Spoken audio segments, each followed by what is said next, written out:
Zdravo i dobrodošli. Pre nego što započnemo današnju priču, želimo da vam se kratko obratimo.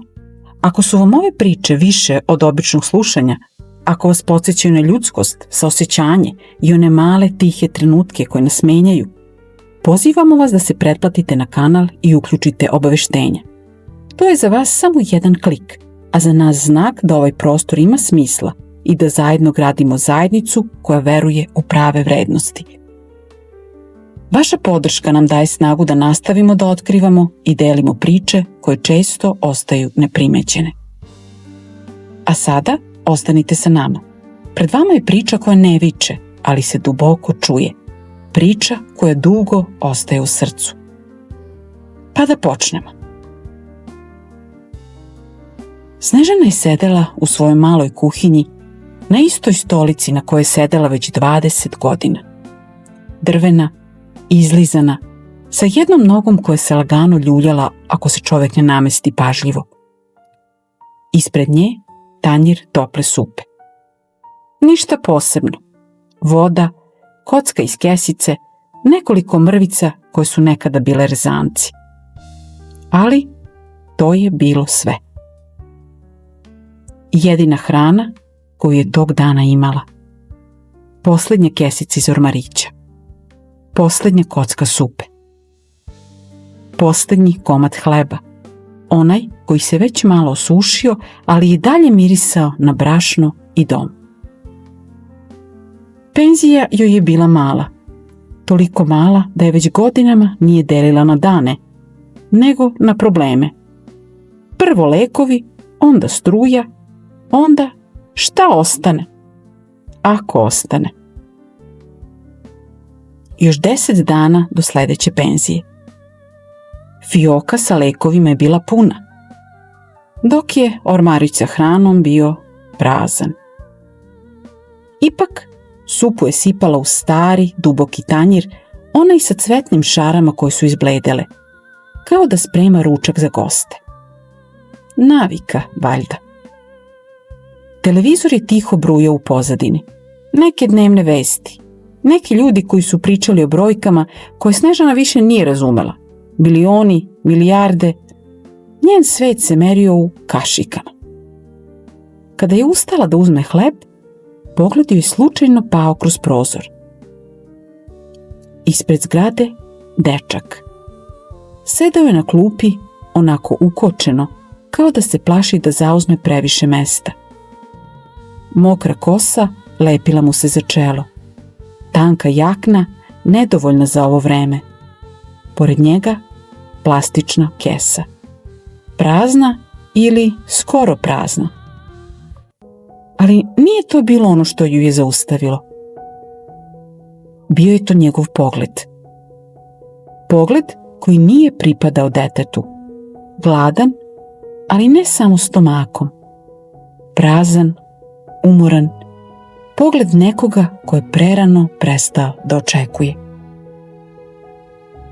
Snežana je stajala pored prozora duže nego što je bilo pristojno. Kao da će, ako skrene pogled, nestati i on i odluka koja se već javljala u grudima. Uzdahnula je. Uzela je tanjir i izašla napolje. Hej, jesi li gladan? Rekla je tiho, gotovo stidljivo. Dečak je podigao glavu. Nije odmah odgovorio. Samo je klimnuo. Kako se zoveš? Nikola. Seo je za mali stočić ispred zgrade. Gledao je u supu kao da je nešto što se ne dodiruje bez dozvole. Kao da je čudo koje bi moglo nestati ako ga pogrešno pogleda. Jeo je sporo, kulturno, bez prosipanja. Kao da ga je neko davno naučio manirima, pa mu je ostalo još samo to. Snežana ga je posmatrala, a u grlu joj je rasla knedla. Gde ti je mama? Upitala je ne znajući zašto baš to. Radi, rekao je kratko. Ali pogled mu je pobegao u stranu. Dovoljno da ona razume da to nije cela istina. Kad je završio, zahvalio se, ustao je i otišao. Snežana je ostala da gleda prazan tanjir u svojim rukama. I tada je shvatila. Tog dana ona neće jesti. Sljedećih dana dečak je dolazio sve češće. Nikad ništa nije tražio. Samo bi seo. Ponekad bi joj mahnuo. Ponekad ne bi rekao ni reč. Jednom je spomenula komšinici na stepeništu. Onaj mali, nešto mi nije u redu s njim. Komšinica je slegnula ramenima kao da priča o vremenu. Majka mu je bolesna, otac pobegao, dete samo brine o njoj. Te noći Snežana nije spavala. Sutradan je skuvala pasulj. Više voda nego pasulj, ali ga je podelila na 2 tanjira.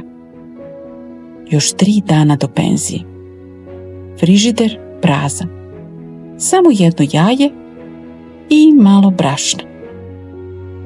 Ispekla je jednu tanku palačinku. Poslednji obrok. Kad je sela za sto, začula je kucanje. Na vratima Nikola. Lice bledo, usne suve. Teto, mami je jako loše. Snežana nije rekla ništa. Uzela je tanjir, presekla palačinku na pola, pružila mu veći deo. Nije ništa zadržala za sebe. 2 dana posle toga nije imala snage da ustane iz kreveta. Vrtoglavica, slabost. Svet joj se okretao kao prazan tanjir. Komšinica ju je odvela kod lekara. Gospođo, vi ste na ivici kolapsa, rekao je doktor. Kad se poslednji put jeli? Juče, slagala je.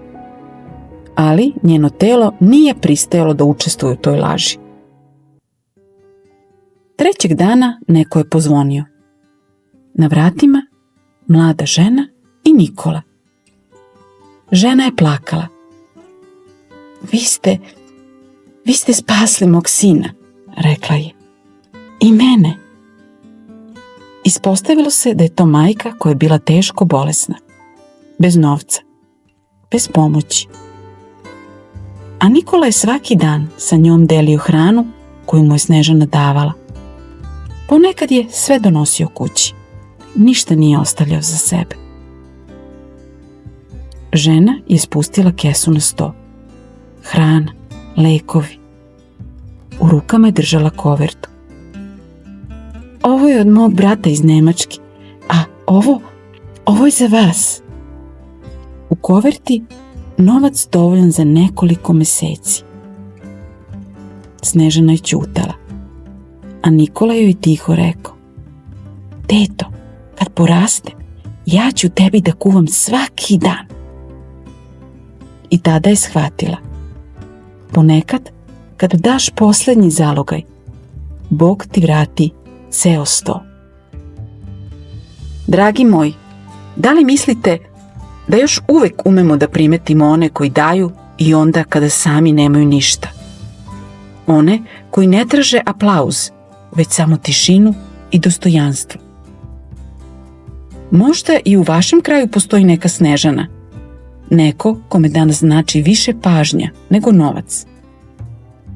Podelite sa nama u komentarima svoje razmišljanje ili priče koje vas podsjećaju na ove tihe heroje. Vaša iskustva daju smisao ovom kanalu. A ako vam je ova priča nešto pokrenula unutra, podržite nas lajkom, podelite video i zapratite kanal. Tako zajedno čuvamo priče koje ne smeju da se zaborave. Hvala vam što ste ostali do kraja. Vidimo se u sljedećoj priči. Vidimo se između redova.